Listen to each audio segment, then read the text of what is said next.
बच्चों, तो इसके पहले हमने वाक्य की जो है 6 अर्थ के आधार पर 8 भेद होते हैं, उनमें से हमने 6 भेद के बारे में समझ लिया था। अब हम देखते हैं 7वां भेद, संकेतवाचक। संकेतवाचक वाक्य कौन से होते हैं बच्चों? जिन वाक्यों में एक वाक्य या कार्य का होना दूसरी बात पर निर्भर होता है। मतलब बच्चों यहाँ पर क्या होती है, 2 बातें होती है या 2 कार्य होते हैं, किंतु जो पहला कार्य है वो दूसरे कार्य पर निर्भर होता है। देखो कैसे, यदि तुम पढ़ते, क्या करते? यदि तुम पढ़ते तो पास हो जाते। अब यहाँ पर जो पहला कार्य है वो किस पर निर्भर है? दूसरे कार्य पर।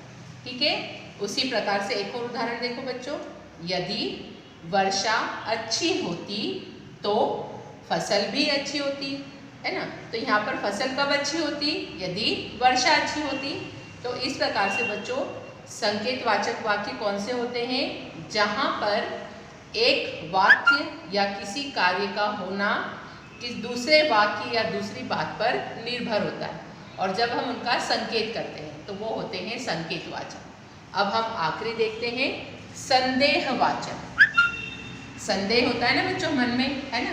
तो जिन वाक्यों में किसी कार्य के पूरा करने या होने पर संदेह प्रकट किया जाता है, मतलब ये वाक्य वो होते हैं बच्चों जिनमें हम मतलब संदेह प्रकट करते हैं कि ये काम होगा या नहीं होगा, या ये काम पूरा किसी ने किया है या नहीं किया है।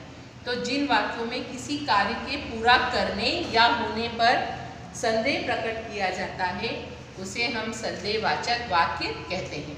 जैसे उदाहरण, शायद वह आ जाए। अब उसका आना क्या है बच्चों? निश्चित नहीं है, वह आ भी सकता है और नहीं भी आ सकता है, तो हम इसलिए लिखेंगे शायद वह आ जाए। एक और उदाहरण देखो, हो सकता है कि मैं स्वयं आ जाऊँ, है ना। यहाँ पर एक और चीज़ है कि हम अपने बारे में भी निश्चित तौर पर नहीं कह रहे, हो सकता है कि मैं स्वयं आ जाऊँ। अब तीसरा, शायद माँ बाजार जाएगी। अब हमें ये नहीं पता है बच्चों कि माँ बाजार गई है या नहीं गई है, या जाएगी या नहीं जाएगी। तो यहाँ पर हम क्या कर रहे हैं? संदेह प्रकट कर रहे हैं। तो जिन वाक्यों में किसी कार्य के होने या ना होने पर संदेह प्रकट किया जाता है उसे हम संदेहवाचक वाक्य कहते हैं। तो बच्चों इस प्रकार से हमने इन वीडियोस में जो है अर्थ के आधार पर वाक्यों के भेद देखे। अब आपको नेक्स्ट वीडियो में मैं रचना के आधार पर जो वाक्य के भेद है उनके बारे में बताऊंगी। थैंक यू बच्चों।